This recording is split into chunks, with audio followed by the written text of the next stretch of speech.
What's up, you guys? Friggin Nerd Mario from Friggin Nerds Media, bringing you guys the nerdy news you guys care about, and today coming at you with a movie review.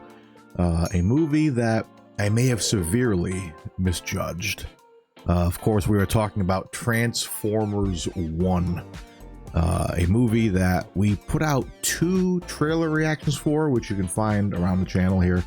And the first one being very negative, and the second one being a little more optimistic.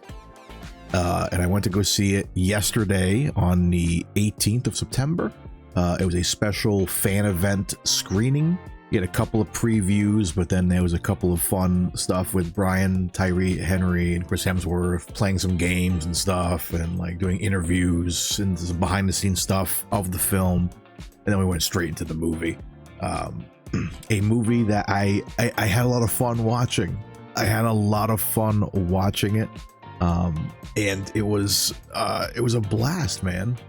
Oh, I also want to mention at that fan event, we also got some keychains, our choice of a couple keychains, and of some of these cool prints of Optimus Prime and Megatron here. They also had Alita 1, Scarlett Johansson's character, and of course, of course, I begged my wife, because we had 2 tickets, so we used 1 poster a person. I'm like, come on, can we get the Optimus to match with the Megatron? She's like, fine.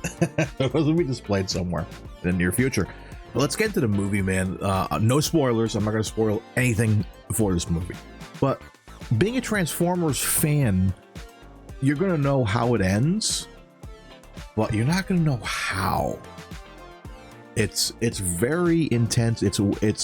It's definitely got that goofiness that I expected in the film when seeing the first trailer.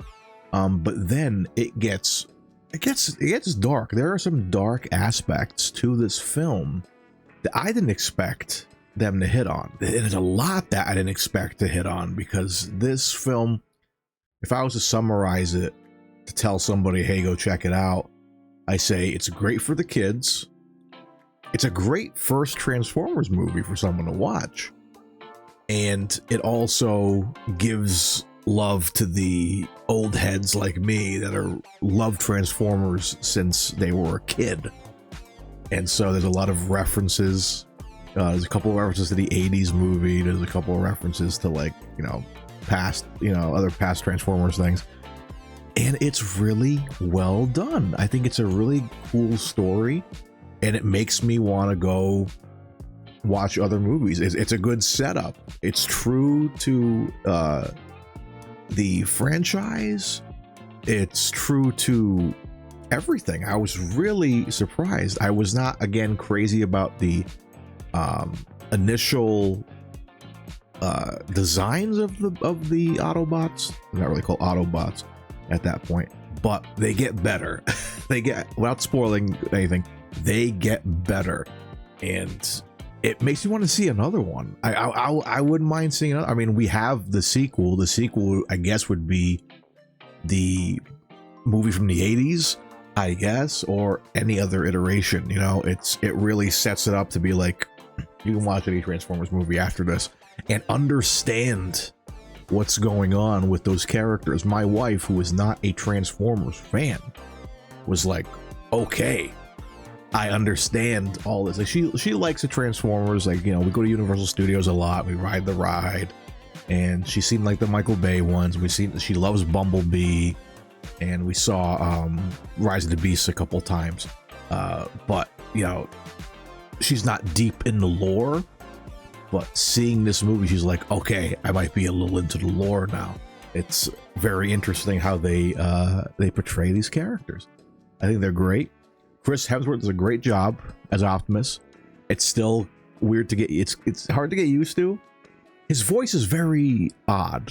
His voice is odd. Like, if you were to tell me this was like, don't tell me if it was Chris Hemsworth, I wouldn't have known. It didn't sound like him. But Brian Tyree Henry is tremendous as Megatron. Oh my god, I was like not sold at first. I'm like, I don't know if he's gonna, like, because Megatron. The one important thing about Megatron is his voice, I think. I mean, all of them, they have their voices are very important. But Brian Tyree Henry, towards the end, gives a tremendous Megatron. 'Cause the Megatron I know kind of talks like this, you know, it's like a higher register, and it's like kind of screeching a little bit, and it's like, nah, get you Autobots, you know, shit like that. And I didn't even know this. Steve Buscemi is Starscream, and oh my god, he's a good Starscream. He's not in a ton, but you'll see. I don't want to spoil anything. But it's a hell of a movie, hell of a cast, and yeah, I might give it a believe it or not, after all my sort of hate towards it, just watching the trailers, I think I'm gonna give it a 9 out of 10.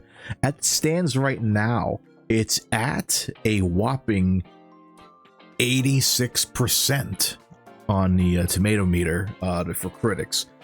So I'm curious to see when people start to go see it today and this weekend. I'm curious to see. I would guess I could see this being a 90 after this weekend for the audience score. We'll check back in on that, you know, after this weekend ends. But like, I don't know, man. This was really good, really well done. I'm into it. I wouldn't mind seeing more. I know there's talks already of the next live action one is going to be that Transformers G.I. Joe crossover, which I am excited for. Like when I first showed that at the end of Rise of the Beast, I'm like, okay, that's gonna be fun. Give me a Hasbro verse. You know, I think that could be a lot of fun. But yeah, man, I think that's all I got to say about Transformers 1. Go check it out this weekend and let me know in the comments after you go see it. What were your thoughts on the film? And, you know, no spoilers. Don't spoil anybody until they finally have seen the film. There's a lot of fun to be had in this movie. But while you guys are down there, be sure to subscribe, hit that like button, and of course that notification bell to let you guys know when we drop more videos like this. Until next time, guys, stay friggin' nerdy. We'll see you guys on the next one. Roll out.